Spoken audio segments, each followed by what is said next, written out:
वो माँ बाप उसके सामने होना चाहिए जिसने जन्म दिया। उसको खुशी होगी कि मेरे लड़के के दोस्त इतने अच्छे हैं, रात को आकर उन्होंने केक काटा, मेरे बच्चे का जन्मदिन मनाया, इतना आशीर्वाद देंगे जिसका वर्णन नहीं। और तुम रात्रि को केक काट रहे, गाड़ी की सीट पे 4-5 कुत्ते तुम्हें देख के खुश हो रहा है, पटक के जाएगा, खाएंगे।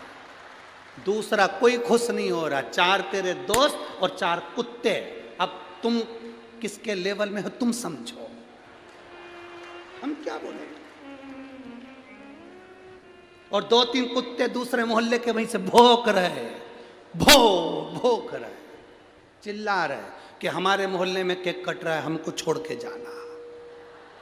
कुत्ते भी कह रहे और तुम खुश हो रहे। अभी दिसंबर का महीना आ गया, अभी तुम देखना,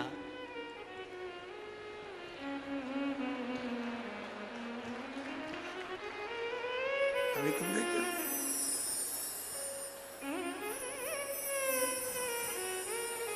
हैप्पी न्यू ईयर।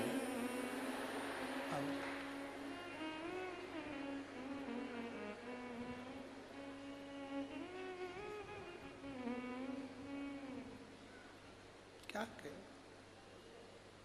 बोले तो।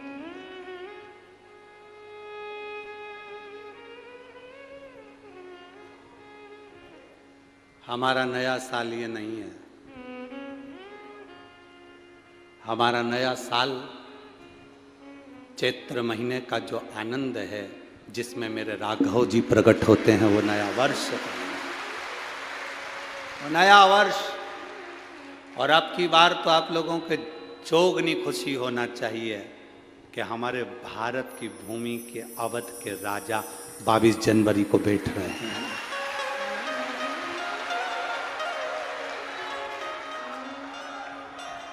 भारत की भूमि के अवध के राजा 22 जनवरी को बैठ रहे हैं, ये प्रसन्नता होना चाहिए पूरे भारत देश में। अपने अपने दरवाजे को सजा लो, रंगोलियां डाल लो। जब राम आए थे तो दीपावली मनाई गई थी, वो दिवाली 22 जनवरी को मनना चाहिए। अवध में राम बैठे, समझ लेना कि अब हमारा राजा बैठ रहा है इस भारत की भूमि को संभालने के लिए। सहज नहीं, बस अब उसको बैठने में देरी नहीं है। खूब खुशियां मनाओ, आनंद पाओ। हमने भी सोचा है 22 जनवरी को जब राम जी अवध में बैठेंगे तो कुबेरेश्वर धाम को भी दियों से, लाइटिंग से, रेजर लाइटिंग से खूब सज्जित किया जाएगा। खूब सुंदर सुंदर आयोजन कुबेरेश्वर धाम पर भी 22 जनवरी को। चरण कहाँ है? व्यर्थ के प्रश्न व्यक्ति को बर्बाद की ओर लेकर जाते हैं। बर्बादी की, व्यर्थ के प्रश्न। कोई अच्छे प्रश्न हो ना तो कोई बात नहीं, अगर कोई व्यर्थ के प्रश्न करे तो फिर तो बेकार।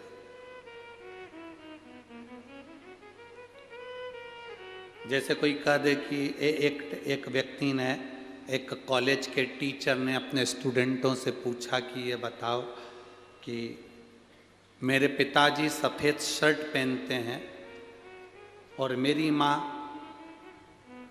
सफ़ेद चावल बनाकर खाती है,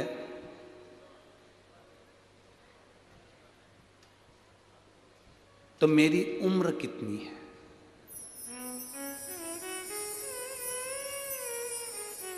प्रश्न क्या है? प्रोफेसर ने, टीचर ने प्रश्न किया स्टूडेंट से, बच्चे से, मेरे पिताजी सफ़ेद शर्ट पहनते हैं और मेरी माँ सफ़ेद चावल पकाकर खाती है, बनाकर खाती है, तो मेरी उम्र कितनी है? बताओ स्टूडेंट, बताओ बच्चों। अब बच्चे चुप हो गए। उसमें से एक बच्चा खड़ा होकर बोला, सर आपकी उम्र 40 साल है। आपकी उम्र 40 साल है। सर खुश हो गए, सही निर्णय दिया आपने, सही उत्तर दिया। आप कैसे जानते हो कि मेरी उम्र 40 साल हो गई?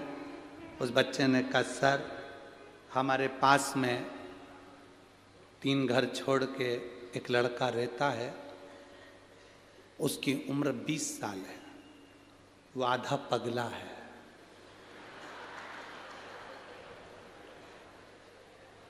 आपकी उम्र 40 साल है, मतलब आप पूरे पगले हो। ये कोई प्रश्न है? ये कोई प्रश्न है कि पिताजी सफेद कुर्ता पहनते हैं, सफेद शर्ट पहनते हैं, माँ सफेद चावल खाती है, तो हमारी उम्र बताओ। अब ब्रह्मा जी ने भी ऐसी प्रश्न कर लिया भगवान विष्णु से, तुम्हारे ये शिवलिंग तुम्हारा पिताजी है, इसका सिर कहाँ है, इसका पांव कहाँ है, बता। अब ऐसे फालतू के प्रश्न करोगे तो फिर बाद में कष्ट तो भोगना ही है।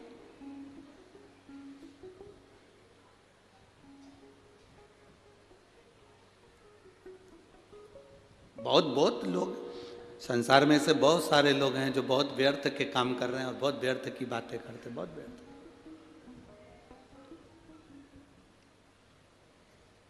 बहुत व्यर्थ की बात।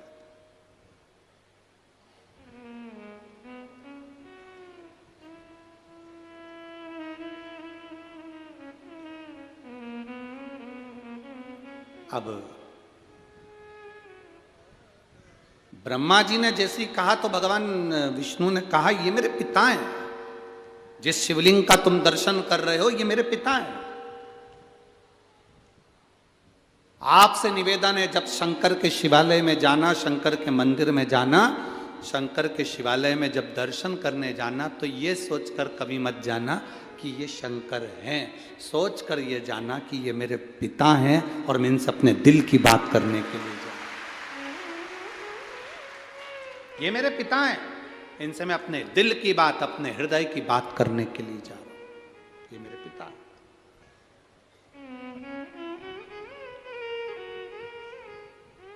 जब हम कथा में रोज कहते हैं ना कि जब कथा पूर्ण हो, आप लोग इतनी इतनी दूर से आते हो, 200-200 500-500 रुपये खर्च करके आते हो, समय निकाल कर इतनी दूर पहुंचते हो, बड़ी मुश्किल से ट्रैफिक में से निकल कर यहाँ पहुँचे हो, तो हम हमेशा कहते हैं जब आरती पूर्ण हो, कर्पूर गौरम हो, आरती होने के बाद भूमि को प्रणाम कर कर उसकी रज अपने हृदय से लगाकर उसको प्रणाम कर कर फिर जाओ। क्यों? शिव महापुराण की कथा में वेदव्यास जी लिख रहे हैं, भगवान शंकर स्वयं तुमरुका जी से कहते हैं सुनो तुमरुका, जहां शिव महापुराण की कथा होती है, जब तक कथा चलती है शिव महापुराण की उस कथा में देवादिदेव महादेव कहते हैं मैं कैलाश के समेत वहां पर विराजमान रहता हूं, वहां मैं स्वयं हूं, मैं स्वयं वहां पर विराजमान हूं। जब हम कथा पूर्ण होती है, आरती पूर्ण होती है, कर्पूर गौरम करुणावतारम संसार सारम भुजगेंद्रहारम, जब हम बोलते हैं, प्रणाम करते हैं, भूमि को नमन कर कर रज लगा कर जाते हैं तो जीवन का कल्याण कर देती है। जीवन का एक पत्र आया है,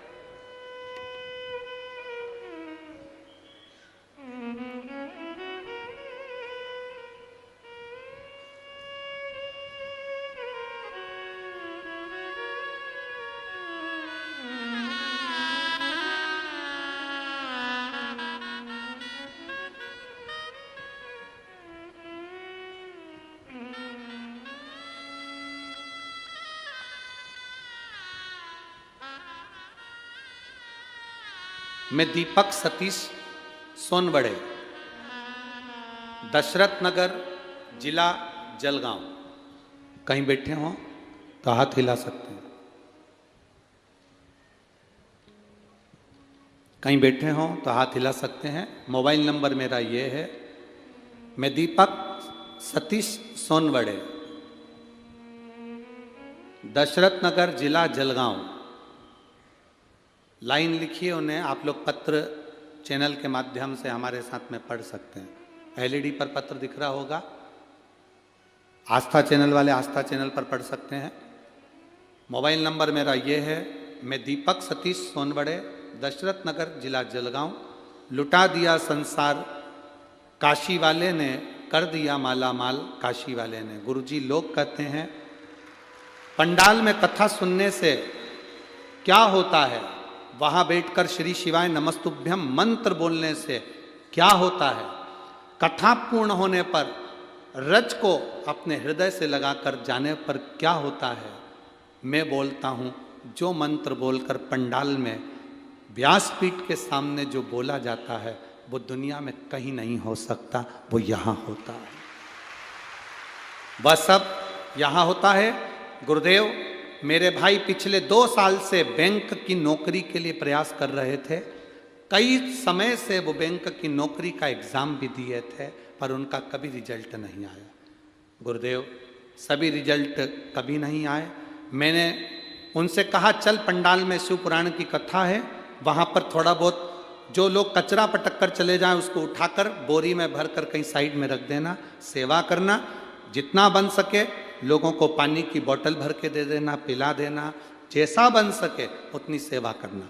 जब कथा चले 3 घंटे एक जगह पर जहाँ जगह मिले वहाँ बैठकर सुन लेना। मेरे भाई ने मेरा कहना माना, मेरे साथ पंडाल में कथा सुनने के लिए आया।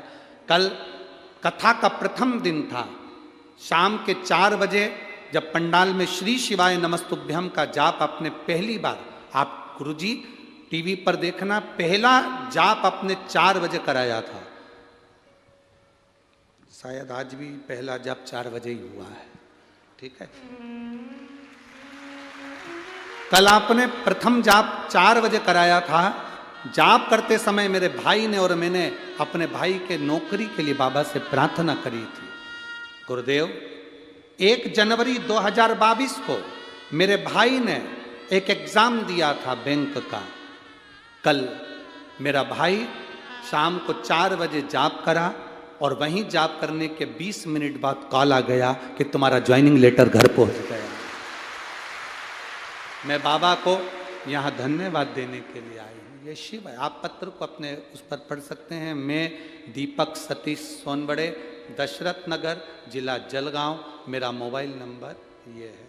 मेरा ज्वाइनिंग लेटर मुझे मिल गया। ये शिव कृपा, योग घट, शंभु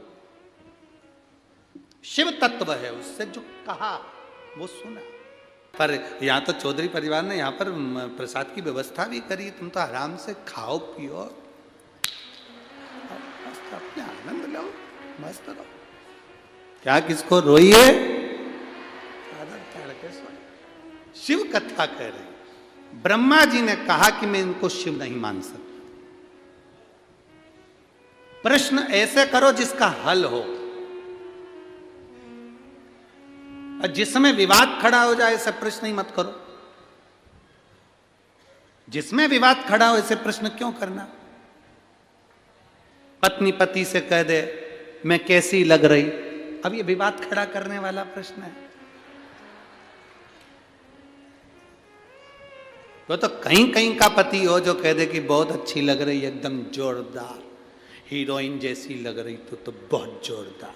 वो तो कहीं का सिर फेरा पति हो और तुमने कह दिया मैं कैसी लग रही, और वो कह दे ऐसी लग रही जैसे हरी घास में भैंस चर रही, तो फिर वो दिक्कत दे जाए। फिर ऐसी तो तुम ऐसा प्रश्न करो ही काय को कि मैं कैसी लग रही, क्यों काय प्रश्न ही मत करो।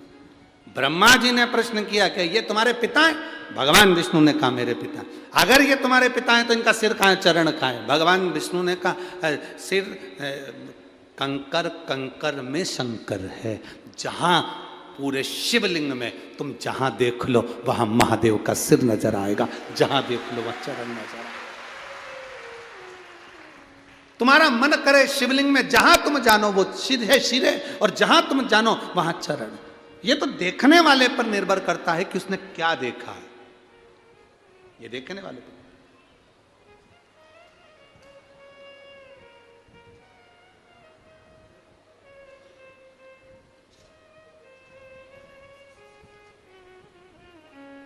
एक व्यक्ति ने हमसे पूछा धूलिया में कि गुरुजी ये बताओ कि मैं भाग्यशाली हूं कि नहीं।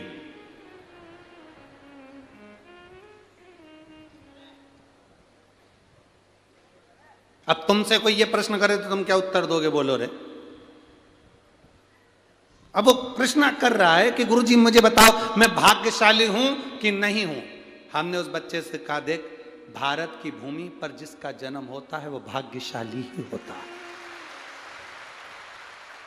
अगर भारत की भूमि पर जन्म लिया है तो तुम भाग्यशाली हो।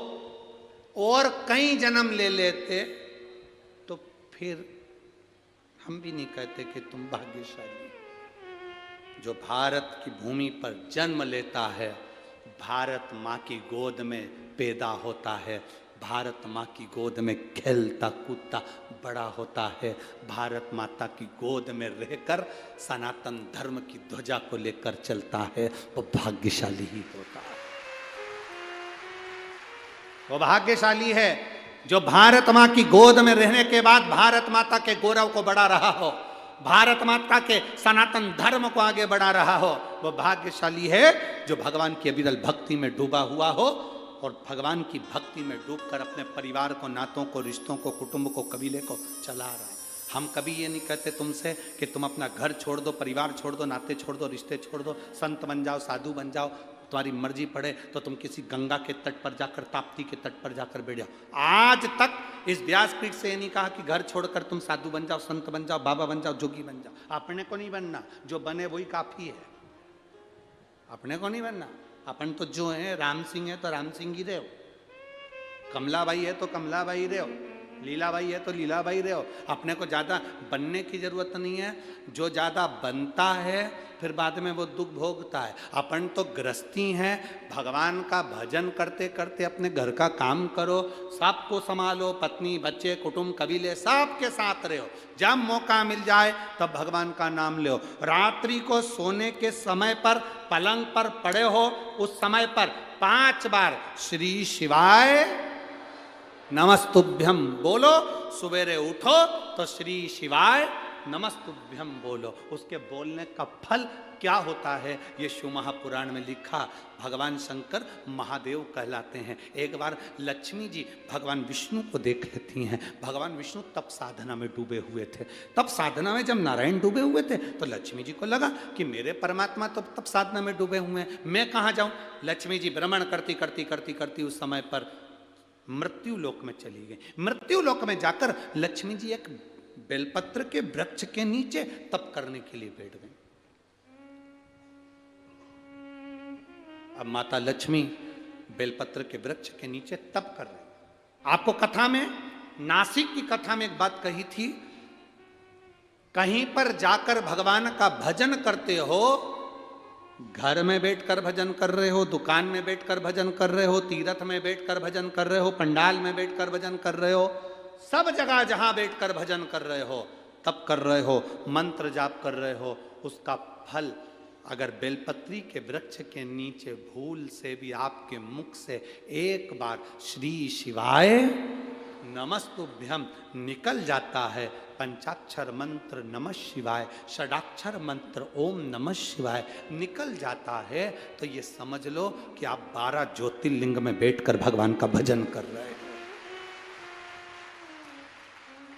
12 ज्योतिर्लिंग में बैठकर भगवान का भजन कर रहे हो।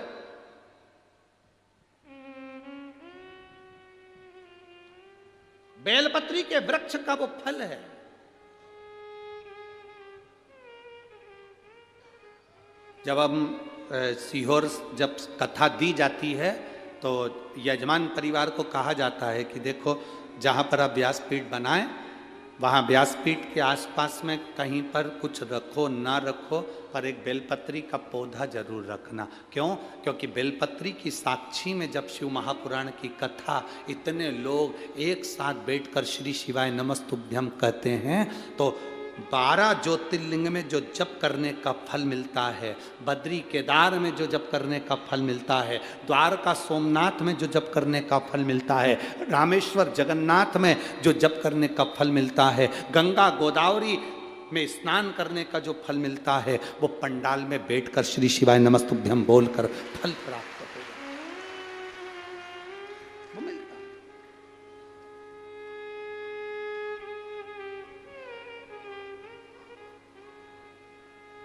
शिव कथा कह रही है, लक्ष्मी जी जाकर बैठ गई बेलपत्री के वृक्ष के नीचे, और माता लक्ष्मी जब बेलपत्र के वृक्ष के नीचे जाके बैठी माता लक्ष्मी जब बेलपत्र के वृक्ष के नीचे बैठी तब करना प्रारंभ करा। अब तब लक्ष्मी जी को तो इतना स्मरण में नहीं था, उन्होंने केवल मंत्र का जाप करा, केवल मंत्र का जाप।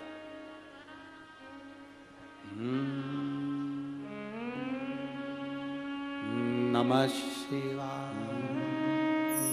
ओम नमः शिवाय।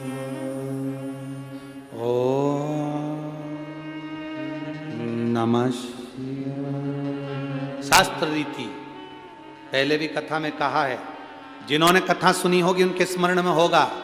स्त्री नारी जब भी नमः शिवाय का जाप करती है तो वो शुरू में ओम नहीं लगाती, शुरू में क्या बोलती है?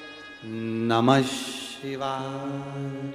ओम नमः शिवाय। ओम नमः शिवाय। पुरुष जब नमः शिवाय का जाप करता है शुरू में ओम लगाता है, ओम नमः शिवाय। ओम नमः शिवाय। स्त्री चालू करेगी तो नमः शिवाय से चालू करेगी, नमः शिवाय। ओम नमः शिवाय। नमः शिवाय से चालू कर कर ओम पर पहुंचेगी, फिर चालू करती जाएगी, नमः शिवाय। ओम नमः शिवाय। पुरुष चालू करता है तो ओम नमः शिवाय। स्त्री पुरुष के बोलने का भी एक था। गोली खाने का तरीका होता है, बोलो री जी हाँ, सही है कि गलत है? इंजेक्शन को पिया जाता है कि लगवाया जाता है? जम के तो बोलो, जम के। गोली को लगवाई जाती है कि खाई जाती है? खाई जाती है। और वो शीशी आती है दवाई की, उसको पिया जाता है कि खाया जाता है? पिया जाता है। सब दवाई का अलग अलग अंतर है। गोली को खाना है, इंजेक्शन को लगवाना है और दवाई को पीना है।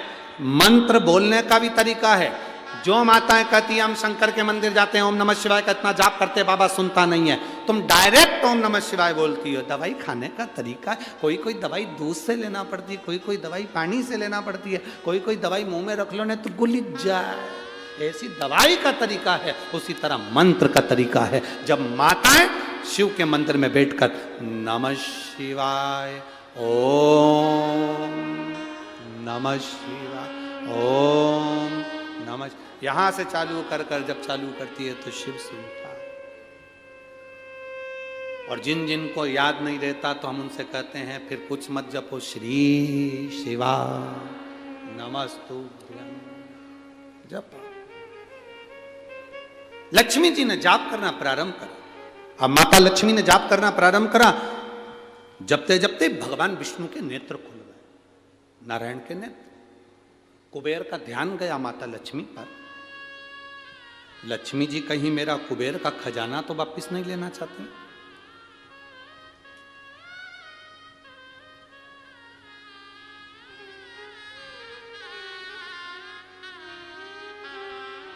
टेंशन है।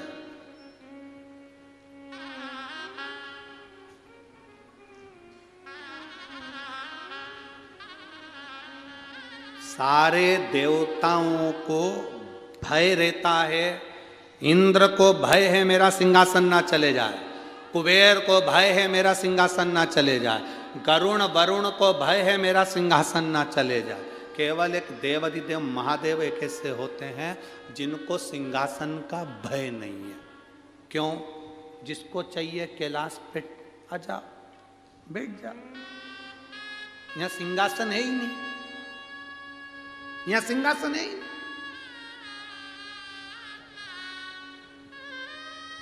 हमारे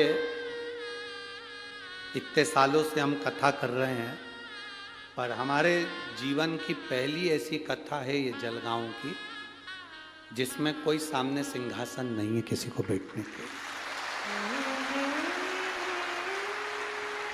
यहाँ माननीय पालक मंत्री जी भी बैठे हैं, तो वो भी नीचे बैठे हैं।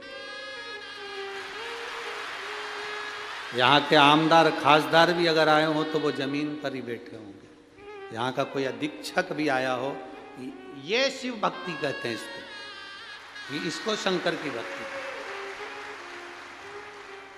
इसको शिव महापुराण की कथा। अभी 16 दिसंबर को जो अमरावती में कथा है, जो राणा परिवार ने ली है, रवि जी राणा जी ने, और तो एक रवि राणा ने और एक और क्या नाम है उनका, सांसद जी और विधायक जी दोनों लिए हैं। नवनीत जी राणा, एक रवि जी राणा, एक नवनीत जी राणा ने, जब वो कथा के लिए सीहोर आए थे उस समय पर, पहले जब हमसे एक बार मुलाकात हुई थी, तो हमने पूछा कथा कौन कराएगा, तो उनके मुख्य शब्द थे, भोलेनाथ कराएंगे, हम तो केवल बैठकर सुनेंगे, कराने वाला कराएगा वो, हमें तो सुनना है, केवल कथा श्रवण करना। आज जलगांव की पवित्र भूमि पर हृदय प्रसन्न हो गया। यहां कोई सिंहासन नहीं है, यहां कैलाश है, कैलाश।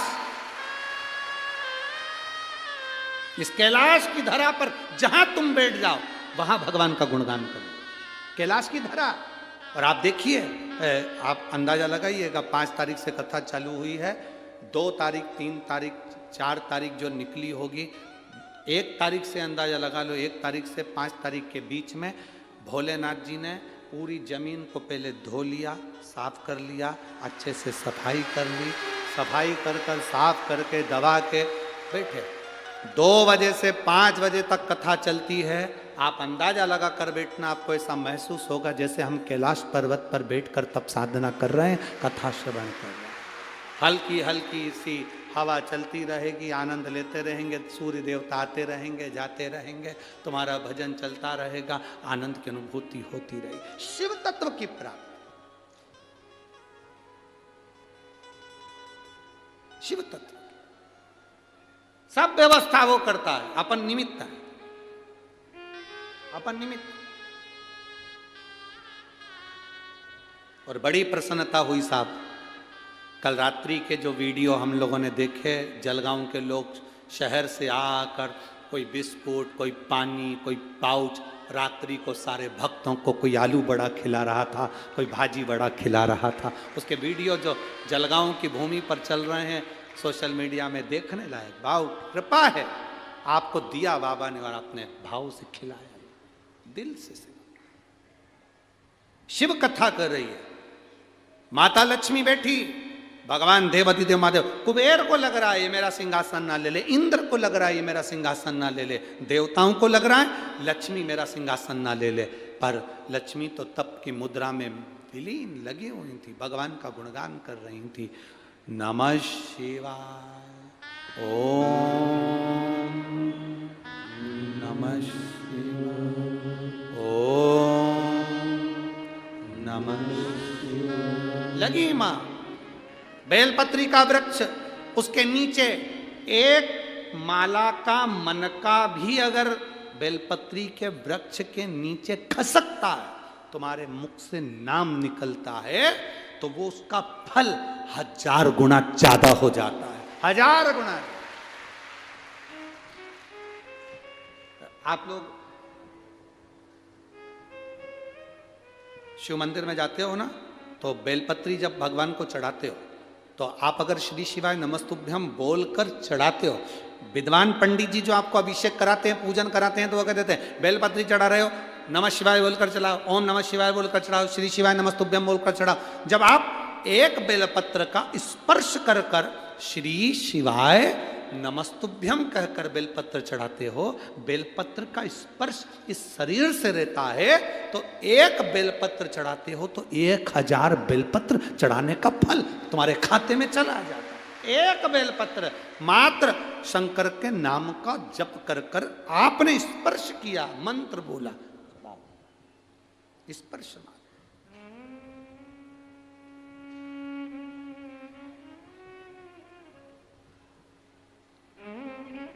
मात्र स्पर्श।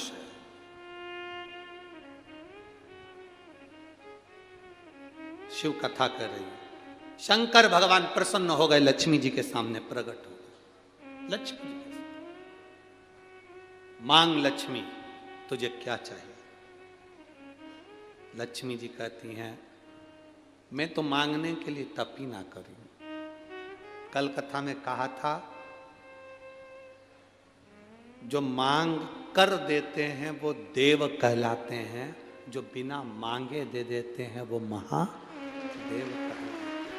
महादेव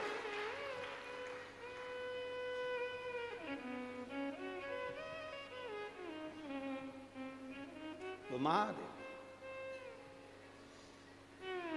जैसे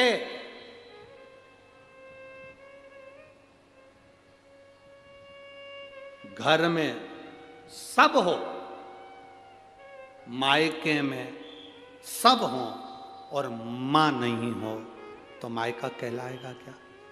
जम के बोलो जरा। मायके में भाई हो, भाभी हो, पिता हो, बहनें हो, पोता पोती, नाती पंती सब हो, मायका उसको कहते हैं मायका। मायका मतलब माँ का घर। उसको मायका की जगह ये नहीं कहते पिता का, उसको कहते मायका मतलब माँ का घर। घर में सब हो, मायके में सब हो और मां ना हो तो वो मायका नहीं कहलाता। मायका नहीं कहलाता। घर में सब हो, मायके में सब हो और मां नहीं तो सब बेकार है। मां नहीं तो सब बेकार। घर में, मंदिर में घर के सब हो घर के मंदिर में सारे देवता, पर मेरा महादेव नहीं तो वो मंदिर नहीं कहलाता। मंदिर नहीं। तुम्हारे भले तुम हरि विठ्ठल को भजो, भले तुम पांडुरंगा को भजो, श्रीनाथ जी को भजो, चाहे वेंकटेश भगवान को भजो, चाहे तुम दत्त को भजो, चाहे तुम देवी को भजो, चाहे तुम गणेश को भजो, पर तुम्हारे छोटे से शिवालय में, तुम्हारे छोटे से मंदिर में, तुम्हारे घर के छोटे से उस मंदिर में, देवालय में एक छोटा सा शिवलिंग जरूर होना चाहिए। छोटा शिवलिंग जरूर।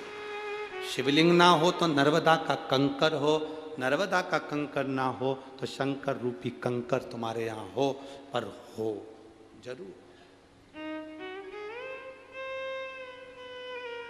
बिना शिव के देवालय खाली, बिना शिव।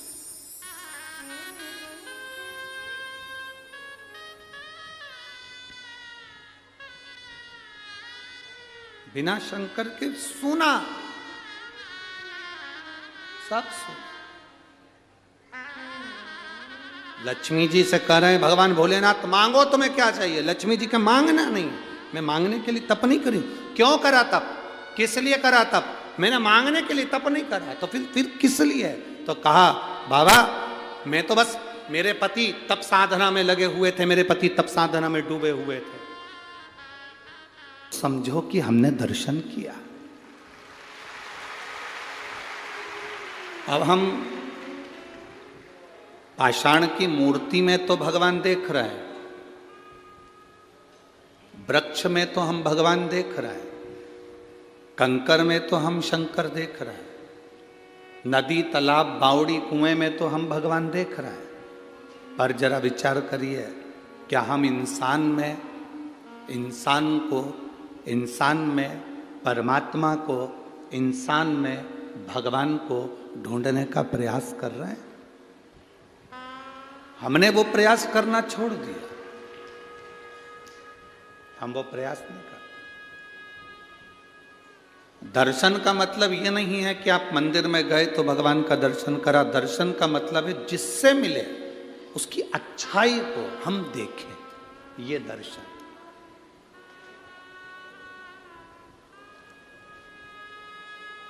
शादी के पहले लड़की की कितनी अच्छाई हमको दिखती है। मेरी जिससे मैंने लड़के की शादी पक्की करी, बहुत अच्छी लड़की है, पढ़ी लिखी है, ज्ञानवान है, सब जानती है, सिलाई जानती है, कढ़ाई जानती है, बुनाई जानती है, अपन जाते हैं तो आदर करती है, पानी पिलाती, प्रणाम करती, नमन करती, सब उसमें इतना संस्कार भरा हुआ है कि बहुत अच्छी लड़की है। शादी के पहले हमने उस लड़की में बहुत सारे गुण देखे।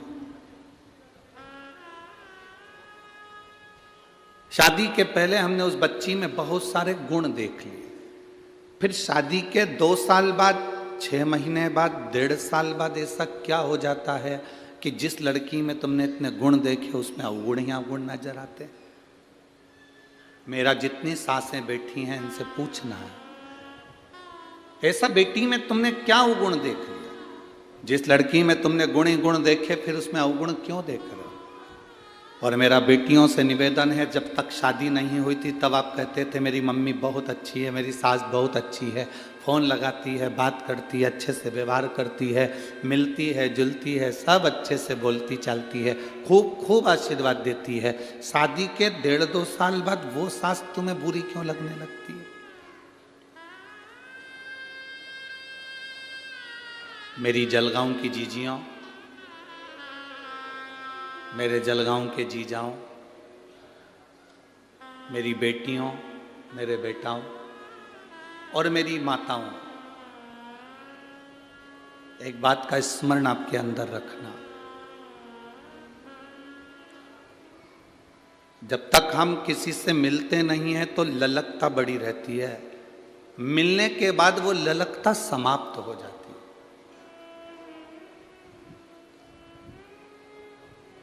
वो दुनिया के दूसरे लोग होंगे जो अपनी अपनी गादी से बैठकर कहते होंगे कि दर्शन करो तो मतलब मंदिर में करो।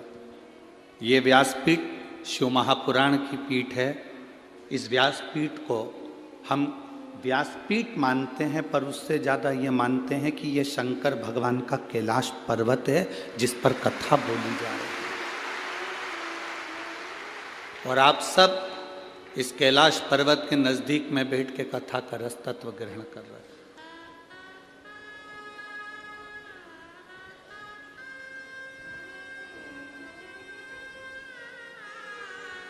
यहां जितने लोग रुकते हैं, कथा के पंडाल में जितने लोग रुकते हैं, मेरा चैनल वालों से, न्यूज़ वालों से, उनसे निवेदन है जब वो यहां से 7 दिन बाद जाएं तो उन रुकने वालों से उनके मन की बात पूछना कि 7 दिन जो कथा के पंडाल में रुके, उनको 7 दिन में एक ना एक दिन शंकर के आने का, शंकर के जाने का और शंकर की प्राप्ति का अनुभव हुआ कि नहीं हुआ, उनसे पूछो।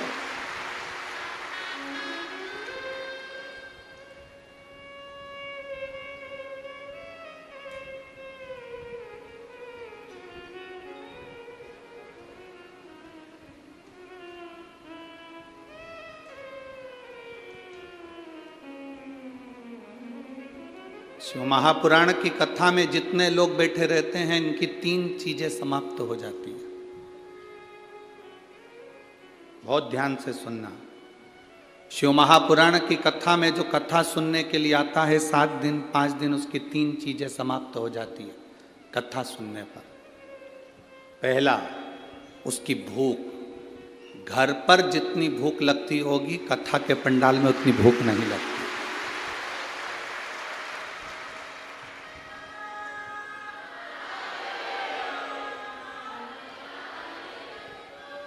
अगर भूख लगती तो ये उठकर भोजन के भंडारे में मिलती, पर सुबेरे नहा धोकर तैयार होकर वापिस पंडाल में सुबेरे 6 बजे से अपना आसन लगाकर इंतजार करने बैठ जाती है। दोपहर की 2 बजेगी और कथा मिलेगी। भूख समाप्त। जो झोले में थोड़ा बहुत बिस्कुट या कोई सामान कोई लाकर दे देता है वो निकाल कर उसमें से थोड़ा सा खा लेती है। पास वाली कहती खाना खाने नहीं जा रही? मैं तो नहीं जाऊँ, मैं यहीं अच्छी, मैं नहीं जाऊँ, मैं यहीं अच्छी हूँ। तो खाना तो यहीं पास में तो भंडारा चल रहा है, चल ना ना मैं नहीं जाऊँ, मेरे पास तो रखा है, थोड़ा सा मुरमुरा लेके आई थी उसको खा लेती, अब उसमें से निकाल कर खा।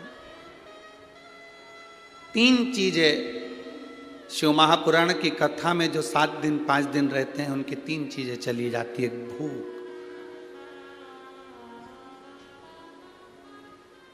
दूसरा भोग,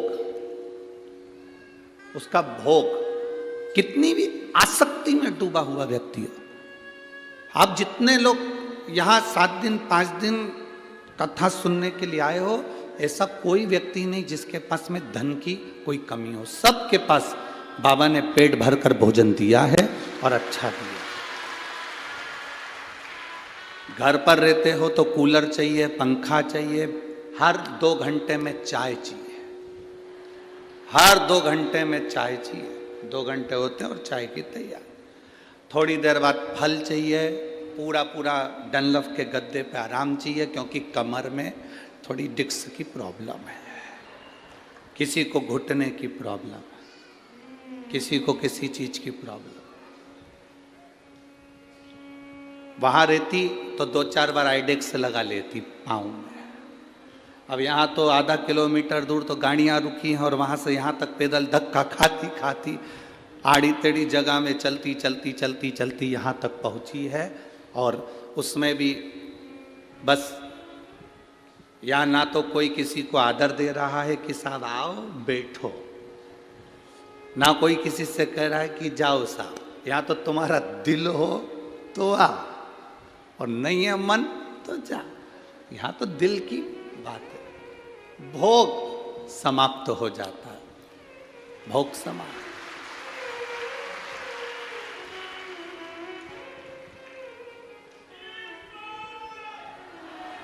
तीसरे नंबर पर शिव पुराण सुनने पर भोजन हमारा जो करने की, हमारी जो घर में आराम से चाय, अचार, ठेसा,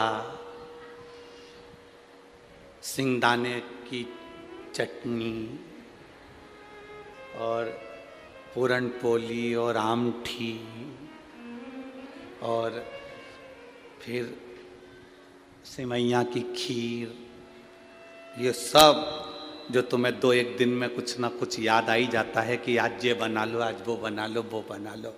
7 दिन में भोजन छूट जाता है। तुम्हारी रुचि से तुम नहीं खा पाते, जो भोले बाबा तुमको दे देता है वो खा लो। भूख गई, भोग गया, भोजन गया, 3 चीज चली। और जिसकी ये 3 चीजें कथा में चली जाए, समझ लो तुम्हें शिव को मिलने में देरी नहीं लगेगी। मिल गया, शिव मिलने में देरी नहीं है, फिर वो मिला। शंकर मिल गया। उसकी प्राप्ति का केंद्र बिंदु है भगवान की भक्ति।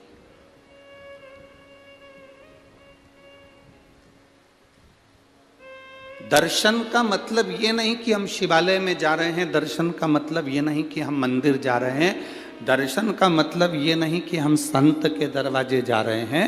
दर्शन का मतलब है जो हमारे पास में है, हमारी बहू हो, उसकी अच्छाई हमें जिंदगी भर देख रहे हैं। हमारी सास है, उसमें अच्छाई जिंदगी भर देख रहे हैं। हमारे बच्चों की अच्छाई जिंदगी भर देख रहे हैं। अपने रिश्तेदारों की अच्छाई जिंदगी भर देख रहे हैं। तुम जब अपनी आंख से अच्छा देखना चालू कर दो तो समझ लेना तुम्हें मंदिर जाने की जरूरत नहीं है, तुमने दर्शन प्रभु का कर।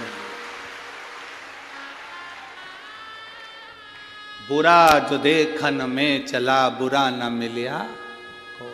संसार में बुरा है ही नहीं कोई, क्योंकि अपने से बुरा कौन हो गए बता।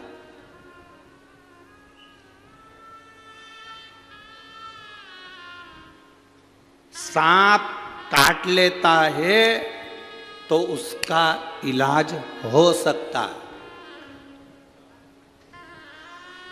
बहुत ध्यान देना महाराज। बिच्छू काट ले तो उसका इलाज हो सकता है, कुत्ता काट ले तो उसका इलाज हो सकता है, जानवर काट ले तो उसका इलाज हो सकता है, पर इंसान को काट ले तो इलाज नहीं हो सकता। हम ऐसा काटने की बात नहीं कर रहे हैं कि तुम किसी को काट लो, इस काटने की नहीं। जिसके भीतर नफरत भरी हुई है और अंदर से व्यापार काट रहा है, तरक्की देखकर जल रहा है और उसको नीचे गिराने का सोच रहा है, समझ लो कि वो काट रहा है। जितना जहर सांप के विष में नहीं है, जितना जहर बिच्छू के डंक में नहीं है, उससे ज्यादा जहर आज के आदमी के अंदर भराता चले जा रहा है, एक दूसरे को देख देख कर जहरीला होता जा रहा है। मेरी जीजियों, मेरी बहुओं से निवेदन है बेटा, मेरी बेटियों से निवेदन है, मेरी बहुओं से निवेदन है, मेरी बेटियों से निवेदन है, तुम्हारे घर में जितने सदस्य हैं, सास अपशब्द कहे ना बेटा, कभी बुरा ना मानिएगा। ससुर अपशब्द कहे ना, कभी बुरा ना मानिएगा। सास अपनी पूरी दौलत उठाकर अगर अपनी जेठानी को भी दे देना तो आंख में आंसू नहीं आना चाहिए। पूरी प्रॉपर्टी उठाकर किसी को दे दे तो रोना नहीं, क्योंकि भोलेनाथ पर भरोसा रखना, वो देकर जाए। बेटियों, ये कभी मत सोचना कि तुम्हारी सास ननन को स्नेह करती है, हमसे तो बात तक नहीं करती। जो घर में नई साड़ी आती है वो ननन को उठाकर दे देती है, कुछ आया तो ननन को उठाकर दे देती है, दे देने दो, तुम टेंशन मत लो। कई माताएं कहती हैं मेरा पति कमा कमा कर मरे जा रहा है और मेरी सास उठा उठा कर दिया जा रही है। ये जान लेना कि तुम्हारे पति का पूर्व का कोई कर्जा होगा, तो ये सब रिश्तेदार उसको निचोड़ निचोड़ कर लेकर जा रहे हैं। ये पूर्व का कर्जा होगा तुम्हारा, जो आज निचोड़ कर लेकर जा रहे हैं। इतना बड़ा दिल रखना, इतना बड़ा दिल रखना। सास किसी को उठाकर पूरी प्रॉपर्टी भी दे दे तो चिंता मत करना। नानी बाई के मायरे में कथा आती है, नरसिंह मेहता की भाभी ने पूरी जायदाद जय कुंवर बाई की अपने कर ली थी और नरसिंह मेहता और माणिक गौरी को धक्के देकर निकाल दिया। नरसिंह मेहता की पत्नी को धक्के देकर निकाल दिया, नरसिंह मेहता को धक्के देकर निकाल दिया।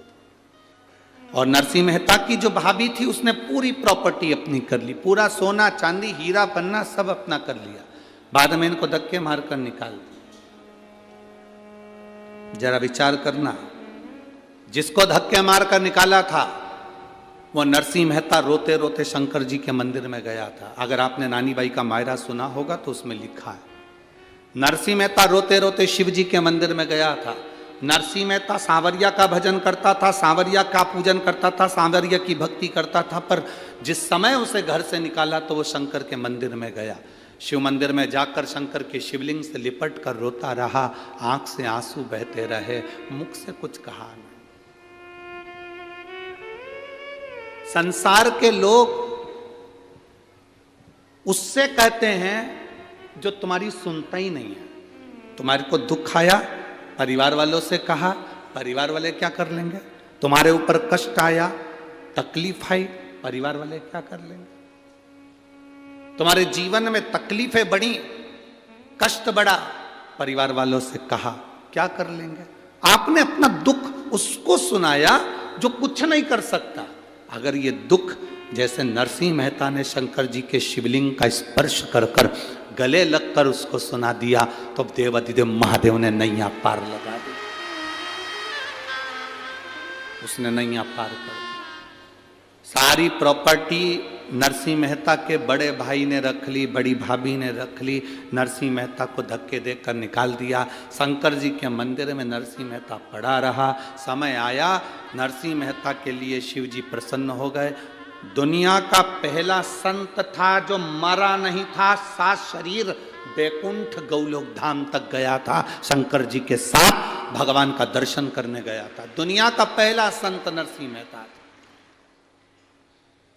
क्या दिया भगवान भोलेनाथ ने? सारी दुनिया का धन दौलत संपदा सब भोलेनाथ ने नरसिंह जी को दे दी, सांवरिया जी के कहने पर। अब इसके पास में, माणिक गौरी के पास में, धीरे धीरे नरसिंह जी के घर में धीरे धीरे मकान, जमीन, जायदाद सब बढ़ गई। सास उसको दे गई थी, दे दे, उसको कुछ मिल गया था, मिल जाए। तुम्हारे पास में 5 बीघा जमीन है, 5 एकड़ जमीन है, तो तुम्हारे बड़े भाई के पास में 10 बीघा जमीन है, 20 बीघा जमीन है, 10 एकड़ जमीन है, चिंता मत करना। तुम जितनी परमात्मा ने तुमको दी है उसमें इतने खुश होकर जीना कि वो 10 एकड़ वाला भी सोचे कि नहीं होने पर इतना खुश कैसे।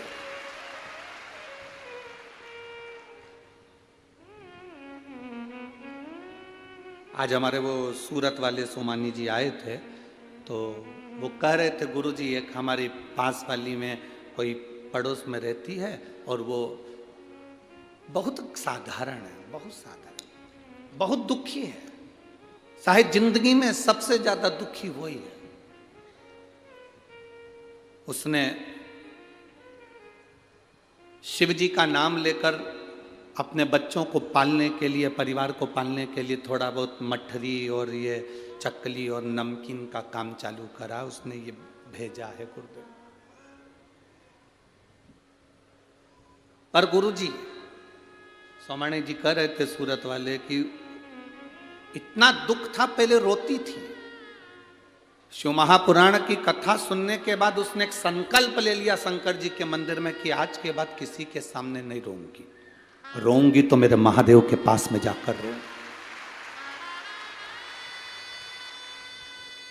अब जब भी किसी रिश्तेदार से मिलने के लिए या कोई रिश्तेदार मिलने के लिए आता है तो इतनी हंसती है, प्रसन्न होती है, खुश होती है, इतनी प्रसन्न कि रिश्तेदार सोचते हैं कि इसकी जिंदगी में इतना दुख है और इसके बाद इतनी खुश कैसे रह लेती है। बाबा आप कहते हो ना कि शंकर जी के सामने खुश होकर जाना, भले जिंदगी में कितना भी दुख हो, एक ना एक दिन बाबा आशीर्वाद दे ही देता है कि तू ऐसी खुश हमेशा रहे, ऐसी प्रसन्न हमेशा रहे,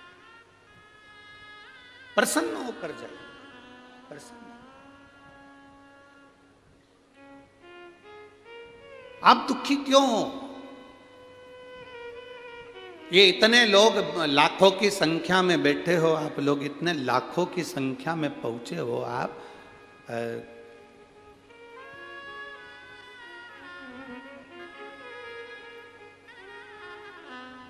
कल सरकारी आंकड़े के हिसाब से 4 से 5 लाख लोग कल की कथा में, पहले दिन की कथा में पहुंचे थे। 5 लाख लोग कल की कथा में पहुंचे थे और आज उससे ज्यादा यहां पहुंचे हो आप। जरा अंदाजा लगाइएगा आपके दुख का कारण क्या है, आप क्यों दुखी हो। उसका दुख का केवल एक कारण है कि आप दूसरे से आस लगाए। और यहां शिव पुराण कहती है, आशाइक राम जी से दूजी आशा छोड़ दे, नाताइक राम जी से दूजा नाता तोड़ दे, और साधु संगे राम रंगे अंग अंग रंगिए, और जाई विधि राखे राम। आप आस दूसरे से लगाए।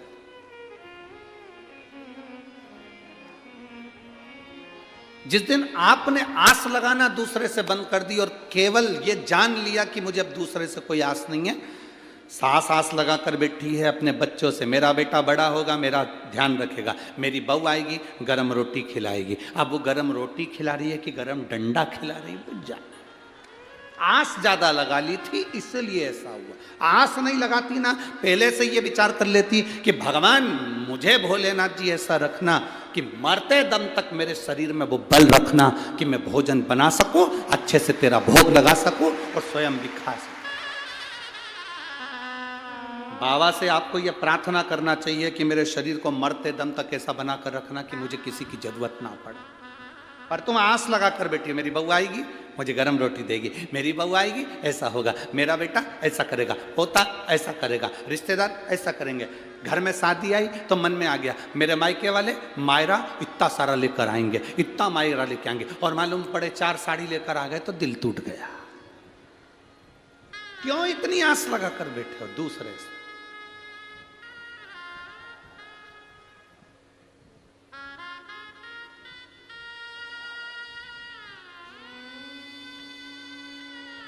बहुत सारी आस नहीं लगाना, आस लगाना तो मेरे बाबा से लगा कर बैठना।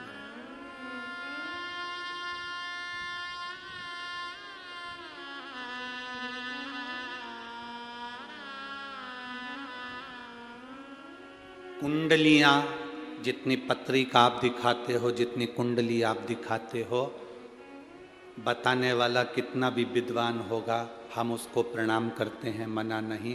पर बताने वाले की कुंडली फेल हो सकती है, दिखाने वाले की पत्रिका फेल हो सकती है, पर यह पक्का है कि महादेव की कृपा कभी फेल नहीं हो सकती। महादेव की कृपा कभी फेल नहीं।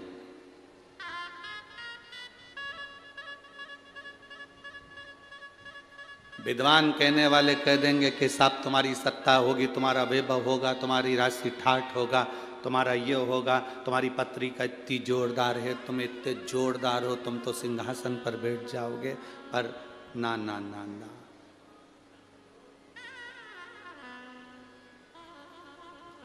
घड़ी हाथ में तुम बांध सकते हो, घड़ी तुम पहन सकते हो, पर घड़ी सही करने की जवाबदारी तुम्हारी नहीं है। घड़ी तो घड़ी की दुकान पर लेकर जाना पड़ेगी। जलगांव में किराने की दुकान पर घड़ी ठीक हो जाती होगी, हमारे यहाँ तो नहीं होती। होती है इधर किराने की दुकान पर घड़ी ठीक? जम के तो बोलो। कपड़े की दुकान पे ठीक होती है क्या? सोने की दुकान पे ठीक होती है क्या? टाइल्स की दुकान पे ठीक होती है क्या? लकड़ी की दुकान पे, खवास की दुकान पर? घड़ी की दुकान पर ठीक होती है। घड़ी बनाने वाला कौन? एक एक वेद, एक एक पुराण, एक एक शास्त्र को उठाकर देखना। समय, घड़ी, पल, नक्षत्र, काल सब महादेव ने बनाया है। इसलिए अपनी घड़ी बिगड़े, समय बिगड़े तो महादेव के पास चले। घड़ी बेकार हो जाती है, दुकान वाले के पास लेकर पहुंच जाते हैं, साहब ये घड़ी बेकार हो गई, जरा देखना। उसने सेल डाल कर देखा, नहीं चल रही, तो उसने कहा साहब थोड़े दिन पटक कर जाओ, कम से कम 5 दिन या 7 दिन पटक कर जाओ, 7 दिन के बाद आकर तुम घड़ी ले जाना। देखो भैया मेरी घड़ी बड़ी कीमती है। उसने कहा बिल्कुल चिंता मत करो, तुम घड़ी मुझे दो। उसने उठाई घड़ी को और तुम्हारे सामने ढक्कन खोल के अंदर से मशीन निकालकर एक इतनी बड़ी कटोरी में पेट्रोल डालकर उस घड़ी की मशीन को डाल दिया। देखा कि नहीं देखा तुम लोगों ने? अरे बोलो तो जम के, देखा ना? इतनी बड़ी कटोरी में घड़ी की मशीन को निकालकर उसमें डुबो दिया। और उसने कहा कितने दिन में घड़ी दोगे? 5 दिन या 7 दिन तो लगेगा। किसी किसी की घड़ी 5 दिन में दे देता है, किसी किसी की घड़ी 7 दिन में दे देता है। डाल तुम आते जाते पूछे क्यों घड़ी ठीक हुई क्या? अभी लगेगा, 2-4 दिन और लगेगा। घड़ी को फिर पानी उसमें पेट्रोल में डाल के रखा, घिसा, सही करा, 7 दिन में घड़ी ठीक हो गई। आया, लाओ साहब घड़ी दो। उसने कहा लो साहब घड़ी चालू चालू। उन्हें कानों में लगा कर देखा, टुक टुक टुक टुक टुक टुक टुक टुक चल रही है, चल पूरी सुई हिल रही है। लाओ साहब घड़ी चालू। हम आपसे भी कहते हैं, जितने लोग जलगांव की इस पवित्र भूमि पर कथा सुन रहे हैं और जितने टीवी पर सुन रहे हैं, ये सोच कर बैठे हैं बहुत भीड़ हो रही होगी, हम कैसे जाएं। उनसे हमारा निवेदन है, घड़ी अगर बेकार चल रही हो, समय बेकार चल रहा हो, बड़ा दुख जिंदगी में चल रहा हो, बीमारियों ने घेर रखा हो, तकलीफों ने घेर रखा हो, तो ये 7 दिन घड़ी की दुकान में आकर घड़ी को पटक दो।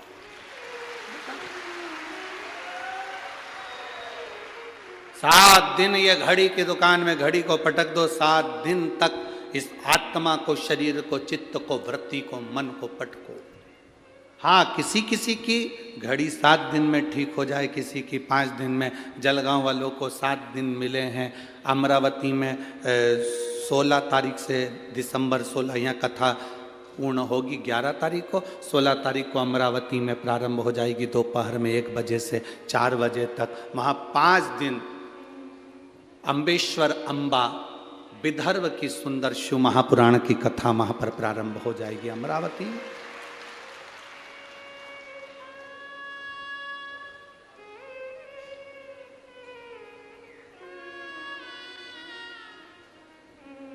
जो अपनी समय को यहां नहीं दे पाए वो वहां दो। अपना समय परमात्मा को देने का। एक पत्र आया, शकुंतला गोलू गोले, धवली जिला बड़वानी, मोबाइल नंबर ये है। मैं बाबा का क्या वर्णन करूं, मेरी शादी को 16 साल हो गए थे। ऐसा कोई देवी देवता नहीं था जिसके दरवाजे पर हमने धोख ना लगाई। मुंबई से लेकर भोपाल तक, इंदौर तक, दिल्ली तक का कोई हॉस्पिटल नहीं जिसमें हमने इलाज ना करवाया। बाबा ने हमको बहुत दिया और हमने इलाज में पैसा भी खूब लगाया, पर संतान का सुख नहीं हुआ। 16 साल निकल गए। किसी देवता पर विश्वास करने का मन ही नहीं करता था, क्योंकि इतनी सारी गोदी हमने भरवा ली थी, झोलियां भर। किसी ने कहा पशुपति नाथ का व्रत करो, एक सफेद आंकड़े की जड़ रजस्वला धर्म के 7वें दिन तुमरुका जी का नाम लेकर, तुमरुकेश्वर महादेव को कहकर 21 बार घुमाकर लाल धागे में कमर में नंदी के पास खड़े होकर शिव का दर्शन करते हुए बांध लो। बाबा का मैं क्या गुणगान करूं। देवता देते हैं पल्ला झाड़ कर और महादेव देता है छप्पर फाड़ कर। केवल 3 महीने हुए थे गुरुजी, सारे सब फेल हैं इस सफेद आंकड़े की जड़ और तुमरुकेश्वर के आगे। बाबा ने ऐसी कृपा कर दी। 28 मार्च 2023 को बाबा ने मेरे गर्भ से 2 पुत्रों को जन्म दे दिया है। ये शिव कृपा। कहीं बैठी हैं, कहीं बैठी हो तो आप यहीं का पत्र है। बच्चे लेकर आए हैं क्या कोई साथ में? नहीं लाए। ठीक है, बधाई आपको बहुत बहुत। बच्चों का मैं फोटो लगा रही हूँ गुरुजी, आप लोग टीवी के माध्यम से ये दोनों बच्चों को देख सकते हैं। शिव भक्ति, औघड़ी, शंभु, शंकर, त्रिकालदर्शी। बैठिए।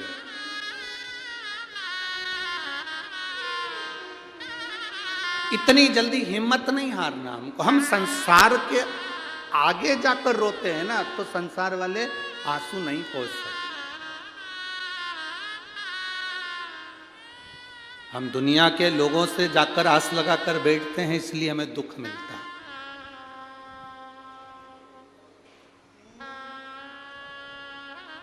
हम दुनिया से आस लगाए ना, इसलिए दुख मिला। और इस पत्र में उस बेटी ने लिखा कि आखिरी बार जब सब दूर से आस खत्म हो गई, तब मैंने भगवान शंकर का पशुपति व्रत किया, उस पर विश्वास किया, आस लगा।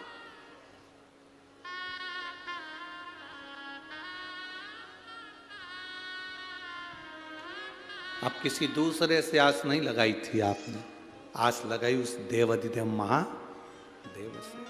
आस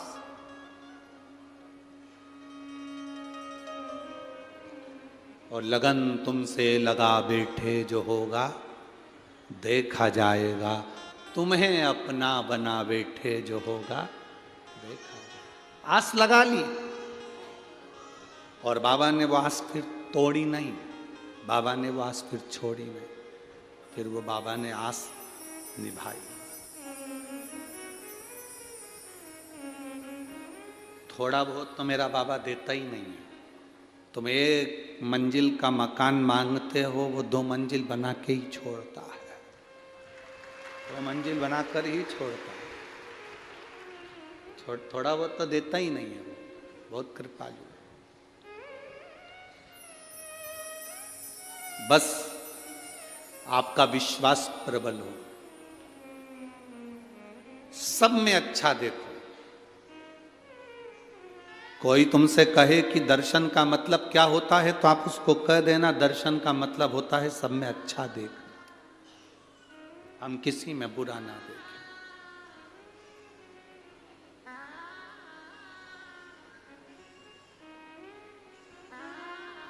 तो वो कहते हैं रचा है सृष्टि को जिस प्रभु ने, वही ये सृष्टि चला रहे। जो पेड़ हमने लगाया पहले, जो पेड़ हमने लगाया पहले उसी का फल अब हम पा रहे हैं। रचा है सृष्टि को जिस प्रभु ने वही ये सृष्टि चला। उस पर भरोसा कर लो, इतना पक्का भरोसा, फिर वो टूटे ना, फिर वो छूटना नहीं चाहिए। इतना प्रबल भरोसा होना चाहिए, इतना प्रबल। एक लड़का कोमा में चले गए, देखो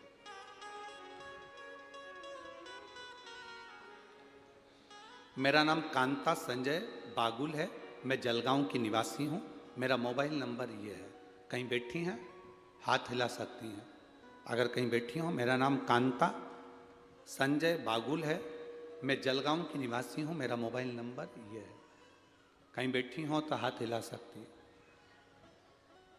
कहीं पर बैठी हो तो हाथ हिला सकती हैं। मेरा नाम कांता संजय बागुल है, मैं जलगांव की निवासी हूं। मेरा मोबाइल नंबर ये है। मैं कहना चाहती हूं कि बाबा की कृपा क्या है।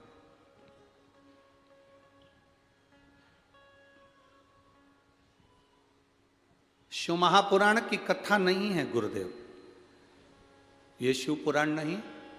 हम पूरा पत्र तो बहुत बड़ा है, आप लोग भी देख रहे होंगे एलईडी पर। अब इतना बड़ा पत्र तो हम पूरा, क्या बातें, जो खास चीज उन्होंने हेडलाइन पर मार्क करके दी है, लाइन लाइन बना कर दी है, उसका स्मरण करें। कहूंगी शिव पुराण नहीं है, साक्षात शिव है। जो कथा में बोलते हैं वो बाबा सुनता, ये निश्चित। गुरुदेव 22 साल का मेरा लड़का है राहुल संजय बागुल, बहुत बड़ा शंकर की कथा का भक्त है। पर बाबा आप कहते हो ना, दुनिया में सबको अपना अपना दुख आता है और वो काटना आपको ही है।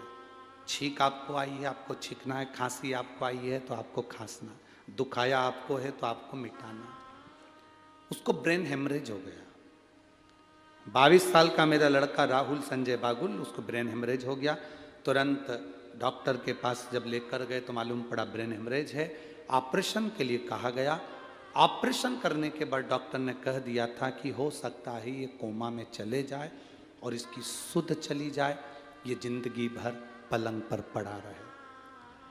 ठीक भी हो सकता है, पर 90% चांस यही रहते हैं कि कोमा में चले गया व्यक्ति तो जिंदगी भर ठीक नहीं होता। मेरे लड़के का हमने ऑपरेशन करवाया, वो कोमा में चले गया, पड़ा रहा, ना हाथ हिलता ना पांव हिलता, आंख में से आंसू बहता रहता। सारे इलाज फीके पड़ गए। गुरुजी 22 साल का मेरा लड़का, करूं तो करूं क्या।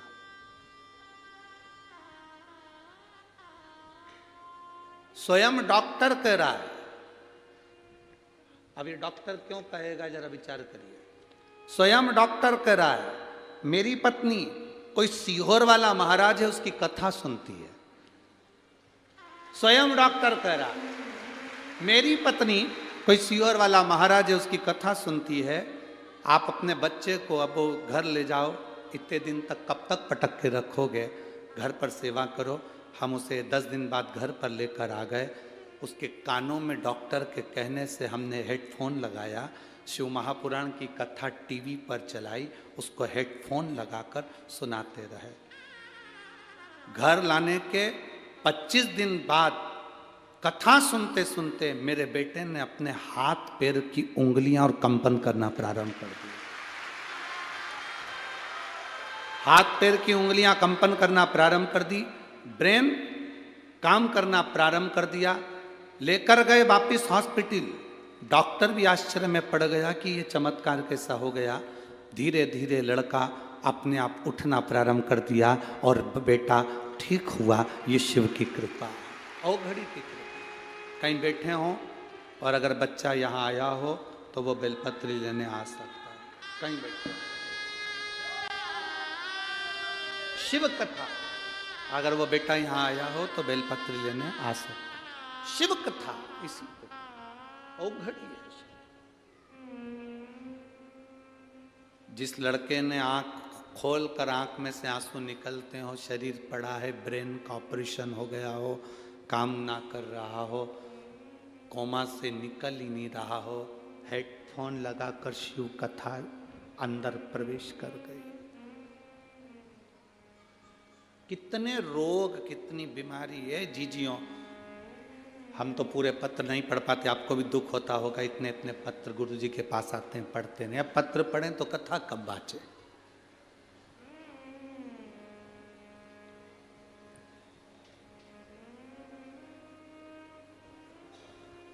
इतने पत्र पढ़ेंगे तो कथा कब बाँचे। ढेर सारे पत्र आप लोगों के आते हैं, सब यहीं छोड़कर जाते हैं। लोगों को दुख भी होता है, इतने सारे पत्र गुरुजी छोड़ जाते हैं, करें क्या उसका। हम भी प्रयास कर रहे हैं जल्दी से जल्दी अब एक ऐसा, जितने पत्र हैं इन पत्रों को पढ़ा जाए। हम पूरा न पढ़ पाए तो बिठले सेवा समिति से एक ऐसा चैनल चालू करेंगे जिस चैनल पर इस पत्र को पढ़कर सुनाया जाएगा मोबाइल नंबर समेत। जल्दी से जल्दी हम भी प्रयास करें इन पत्रों को आप तक पहुंचे, आपके पत्र का भाव जनमानस तक पहुंचे। उसमें 15 से 20 मिनट प्रवचन का क्रम रहेगा और उसमें पत्र पढ़ दिए जाएं। आपके पत्र आप तक पहुंचे कि आपकी जिंदगी में शिव ने क्या करा, विथ मोबाइल नंबर समेत। आप जाएं, पता करें उसके जीवन में क्या बदलाव आया, उसके जीवन में क्या। और मेरा विश्वास करता है यहाँ जितने कथा में आए हो ना, आपके भी पत्र एक ना एक दिन किसी व्यासपीठ पर जरूर पहुंचेंगे, ये पक्का। वो शंभु है, औघड़दानी, त्रिकालदर्शी, कैलाशी, अविनाशी, शिव कहते हैं उसको। हम किसी का भविष्य नहीं लिख सकते क्योंकि हमारा भविष्य तो खुद उसने लिखा है। हम किसी का भाग्य नहीं बता सकते क्योंकि हमारे भाग्य में क्या लिखा वो उसको मालूम है। ना हमारे पास बेल है, ना भविष्य है, ना हम भाग्य बताने वाले हैं। हम तो इतना जरूर कहते हैं कि बस हम उसके भरोसे हैं, तो आप भी उसके भरोसे हो जाओ, आप भी उसके भरोसे। दूसरे के आगे जाकर नहीं रोना, दूसरे से जाकर कभी दुख की बात नहीं करनी। लोग हंसेंगे, ये दुनिया में रोती फिरती है, दुनिया में रो रही है। पहले तो खूब फूली फिरी, पहले तो खूब अपशब्द कहती थी, अब रो रही है। ना ना,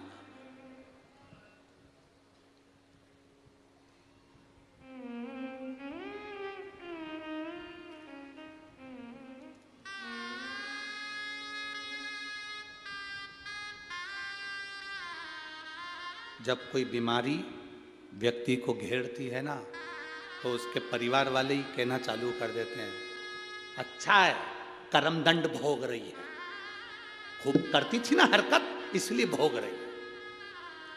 शिव महापुराण की कथा कहती है, तुम्हें किसी के कर्म को बखानने का हक मेरा महादेव नहीं देता है। मेरे महादेव ने तुम्हें किसी के कर्म को बखानने का हक नहीं दिया। आप दूसरे को कह रहे हो कि अच्छा है भोग रही है, उसने ऐसा करा इसलिए। हो सकता है आपको भोगना पड़ जाए, फिर दूसरा कहेगा तो अच्छा लगेगा। ना कहिए, बल्कि भगवान भोलेनाथ जी से एक लोटा जल चढ़ाकर प्रार्थना करो, मेरे 3 घर छोड़कर कोई रहता है, उसके यहाँ पर बीमार है, मेरे बाबा मेरा आज का चढ़ाया हुआ जल उसके पति को ठीक कर दे, उसकी पत्नी को ठीक कर दे। एक बार शिव महापुराण की कथा में पहले कहा था, 1 लोटा जल हफ्ते में आप 1 लोटा जल भगवान को अपने लिए मत चढ़ाया करो। 1 लोटा जल हफ्ते में जो हमारी भारत की बॉर्डर पर खड़े हुए भारत के सैनिक हैं उनके लिए चढ़ाया। भारत की बॉर्डर पर खड़ा हुआ सैनिक के लिए 1 लोटा जल चढ़ना चाहिए। ये भारत की रक्षा में लगने वाला स्वास्थ्य कर्मी, चाहे डॉक्टर हो, चाहे पुलिस हो, चाहे कोई हो, वो अपनी सेवा देता है। कहीं ना कहीं किसी ना किसी रूप में उसकी भी जनहानि होती है। कोरोना जैसी महामारी में जब अपने रिश्तेदार अपने को छोड़ दिए, तब वो पोछा लगाने वाले, झाड़ू लगाने वाले, गरीब बड़े जो हॉस्पिटल में झाड़ू पोछा करते हैं, उन्होंने हमको दवाई खिलाई और हमारा उपचार किया। उनके लिए एक लोटा जल चढ़ना चाहिए। सारे लोग अपने अपने घर में थे। पुलिस का एक एक व्यक्ति रोड पर तैनात था कोरोना काल में। वो भी किसी का पति था, वो भी किसी का बाप था, वो भी तो खड़ा रहा। डॉक्टर अपना काम, नर्स अपना काम कर रही थी। कोई हॉस्पिटल से नर्स या डॉक्टर नहीं चले गए थे। उनके लिए भी एक लोटा जल होना चाहिए। अपने लिए दुनिया जीती है, हम दूसरे के लिए तो जीना सीखे। मेरे शंकर भगवान दूसरे के लिए जिए। अगर खुद के लिए जिए होते तो अमृत पीते, पर सबके लिए जिए इसलिए विष पी गए और महादेव कहला गए। स्वयं खा लेना सुकृति है, छुड़ाकर खा लेना विकृति है, और बांट कर खाना ये मेरे भारत देश की संस्कृति है। अपने लिए तो दुनिया जीती है साहब, स्वयं के लिए जिए तो क्या जी।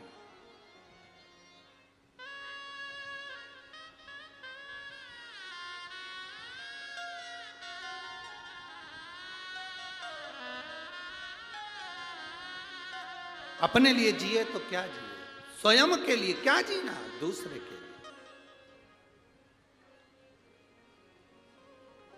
शंकर भगवान की कथा आज कोई कह रहा था, गुरुजी आपकी कथा बहुत महंगी होती होगी, आपकी कथा बहुत महंगी होती होगी। हम उनसे कहते हैं कथा कभी महंगी नहीं होती, व्यवस्थाएं बहुत महंगी होती है। कथा महंगी नहीं होती है, व्यवस्था। टेंट लगाया, पंडाल लगाया, साउंड बुलाया, लाइट जलाई, जनरेटर चलाया, लोग आए, पानी पिलाया, भोजन कराया, व्यवस्था बैठने की, उठने की, खाने की, पीने की, रहने की, ये महंगी है। कथा महंगी नहीं होती, व्यवस्था महंगी होती है। कथा तो भगवान शंकर जो कुंभज ऋषि से सुने थे, कथा जो वेद व्यास जी ने कही थी, वो कथा आज तक महंगी नहीं हुई। कथा तो निरंतर चलती रहती है, व्यवस्थाएं महंगी हो जाती, करना पड़ती है।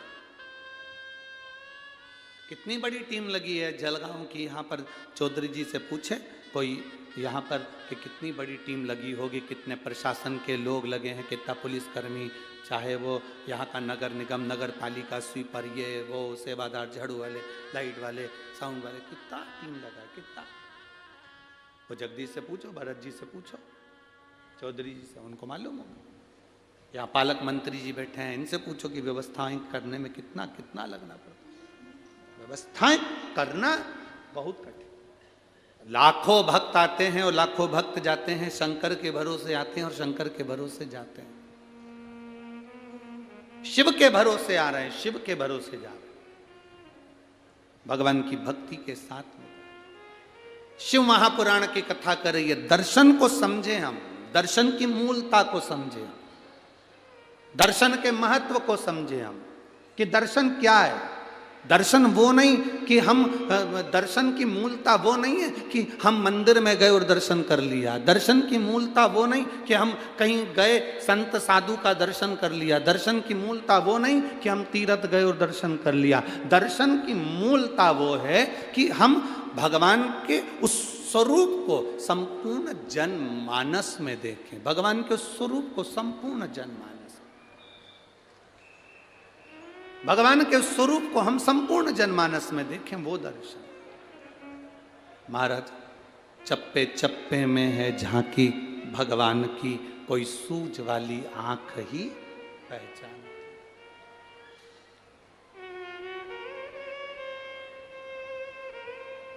तुझ में राम, मुझ में राम, सब में राम समाया है। जित देखो उत राम की ही माया, सब में राम।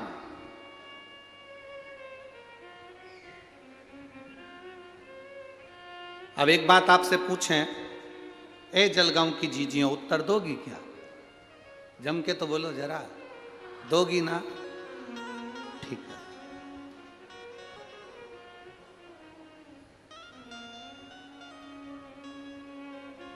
व्रत रखा तुमने एक, दिन भर भूखी रही, भोजन नहीं करा, पूजन करी, आराधना करी, कीर्तन करा, और घर में जितने लोग रह रहे हैं उनसे 24 घंटे झगड़ा करा, तो तुम्हें पूजन का फल मिल जाएगा क्या? जम के तो बोलो जरा। नहीं मिलेगा। अब एक बात आपसे और पूछें, उत्तर देते जाना है। तुमने मंदिर भी नहीं गए, भजन भी नहीं करा, उपवास भी नहीं रखा और कुछ नहीं करा, और घर में जो रह रहे थे रोज लड़ती थी, आज मन करा कि आज मुझे किसी से, अब मैंने कथा सुन ली, अब मैं क्रोध नहीं करूंगी, किसी को अपशब्द नहीं कहूंगी। जो तुम मंदिर में जाकर पुण्य कमाते वो पुण्य तुम्हें घर में मिलेगा कि नहीं मिलेगा? पुण्य तुम्हें घर में मिलेगा।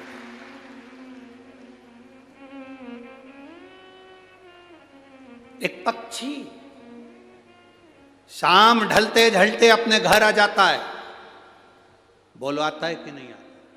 तुम्हारे दरवाजे के बाहर आवारा कुत्ता भी घूमता रहता है तो रात होने पर अपने ओठले पर आ जाता, अपने घर के बाहर आ जाता। पशु, जानवर, पक्षी रात अपने घर घोंसले में आ जाते हैं। गौ माता चढ़ती है तो घर आ जाती है रात होने से पहले। केवल एक मनुष्य ही है जिस शाम ढलती है तो ये ढलने निकल जाता है। केवल एक मनुष्य। पक्षी शाम होती है रात होती है घर आ जाता है, पशु शाम होती है रात होती है घर आ जाता है, जानवर शाम हो घर आ जाता है, गौ माता शाम हो घर आ जाती है, सब अंधेरा होने से पहले अपने घर आ जाते हैं। और एक संसार में रहने वाले छोरा छोरी, आज की पीढ़ियां जैसे जैसे रात ढलती है ये ढलने के लिए बाहर निकल जाते हैं। जिसके घर के बच्चे रात भर बाहर रहते हैं उस घर की कभी तरक्की नहीं हो सकती, वो बर्बाद होकर मानता। पहले का कंट्रोल था माताओं का, 8 बजे के बाद छोरा छोरी बाहर गए तो ताला लगा देती थी। कहाँ जा रही? चल अंदर। कहाँ जा रहा है? अंदर चल।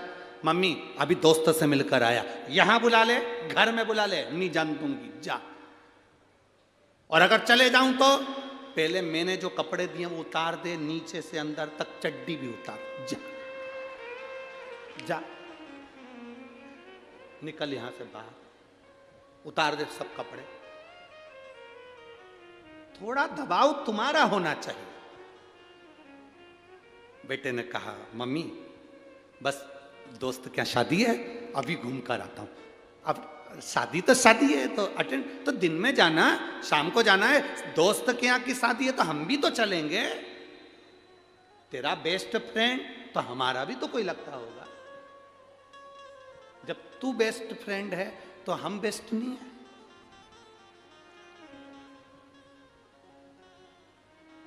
घर में माँ बाप हैं और नए नए लड़का लड़की रोड पर गाड़ी के बोनट पे केक रख के हैप्पी बर्थडे टू यू मना रहे हैं। गाड़ी के बोनट पर, गाड़ी की सीट पर केक काट रहे हैं। दुख होता है। 1-2 जगह तो हमने गाड़ी खड़ी कर कर पूछा, जा रे आशीष पूछ किया, जिसका केक कट रहा है गाड़ी के ऊपर, पूछना इसके बेचारे के मम्मी पापा नहीं है क्या, अनाथ है?